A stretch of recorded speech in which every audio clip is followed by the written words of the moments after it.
ओम सजात्म स्वरूप परम गुरु शुद्ध चैतन्य स्वामी ने नमः।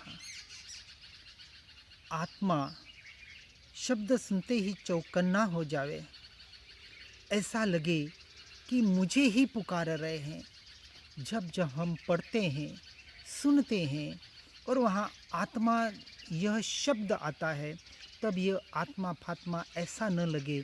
वह आत्मा यानी मैं ही हूँ, और जहाँ मैं शब्द आवे वहाँ आत्मा ही हूँ, इस प्रकार का भाव प्रकट हो जावे। ऐसे शब्द सुनते ही चौकन्ना हो जावे कि मेरी बात हो रही है, किसी और की, पराये की नहीं। इसलिए चारों ओर से सिमटकर उपयोग उसी और केंद्रित हो जावे, अपने स्वरूप और स्वभाव की ओर दृष्टि चली जावे, पर्याय दृष्टि छूटकर द्रव्य दृष्टि हो जावे। तो ऐसे आत्म वैभव को सुनकर रोम रोम उल्लसित हो जाता है।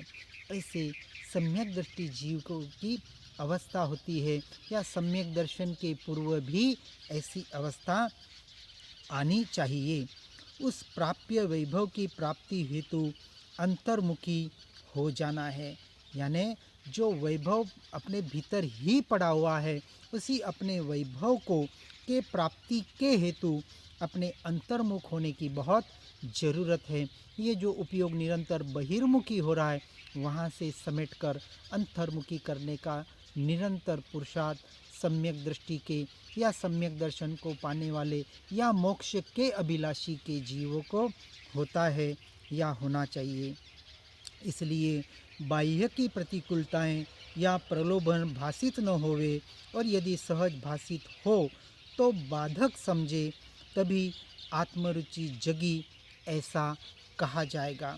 यानी बाहर से चाहे अनुकूलता हो, चाहे प्रतिकूलता हो, पाप का उदय हो चाहे पुण्य का उदय हो, ये तो कर्म के परिणमन मात्र हैं। इसलिए उनका प्रलोभन या वहाँ से राग द्वेष न होकर, उसको भाषित न होते हुए, सहज ही उनको बाधक समझते हुए कि किसी कर्म के उदय से बीच में बाधा आई हुई है, और उस बाधा से भी अपने उपयोग को हटाकर निरंतर उपयोग को अपने स्वरूप में लाने का पुरुषार्थ हर सम्यक दर्शन को, हर मोक्षार्थी, हर मुमुक्षु आत्मार्थी को करना चाहिए। तभी आत्मरुचि वास्तविक जगी है, ऐसा कहा जाता है। एक अपेक्षा से कहा जाता है कि जिसे आत्मा के सिवा अब कहीं भी न रुचे, सारे द्रव्यों पर भावों के प्रति अरुचि पैदा हो, वही अपनी आत्मा की रुचि के प्रति संपूर्णतः जागरूक हो सकता है। जब तक आत्मचर्चा में ऐसा लगे कि किसी और की बात है, तब तक आत्मरुचि नहीं है, ऐसा समझना चाहिए। जैसे लौकिक में कदम कदम पर पैसे की ज़रूरत पड़ती है, ऐसा कहते हैं, परंतु वहाँ तो पुण्योदय होने पर बिना पैसे की भी अनुकूलताएं दिखाई देती है।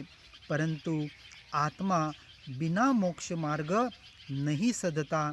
यहाँ तो कदम कदम पर आत्मा का पुरुषार्थ स्वयं की ओर का पुरुषार्थ अनिवार्य है, ये अपने आप होने वाला नहीं है। जैसे लौकिक पदार्थों के प्राप्ति में पाप और पुण्य का उदय कहा जाता है, कितनी भी मेहनत करे और पाप का उदय हो तो उसे नहीं मिलेगा, और पुण्य का उदय हो तो कम अल्प मेहनत में भी बहुत कुछ मिल जाएगा। परंतु मोक्ष मार्ग में ऐसा नहीं है।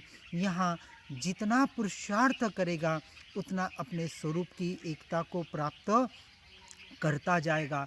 ऐसा नहीं है कि कर्म का उदय होगा तब पुरुषार्थ हो जाएगा, काल लब्धि पकेगी तब कार्य हो जाएगा। ये यदि ऐसे विचार करके बैठ जाए तो कभी भी सम्यक दर्शन को, आत्मानुभूति को प्राप्त नहीं कर सकता। हर जीव को सत्य निरंतर पुरुषार्थ करते हुए मोक्ष मार्ग में बढ़ने का प्रयास करना चाहिए। इसी भावना के साथ ओम नमः।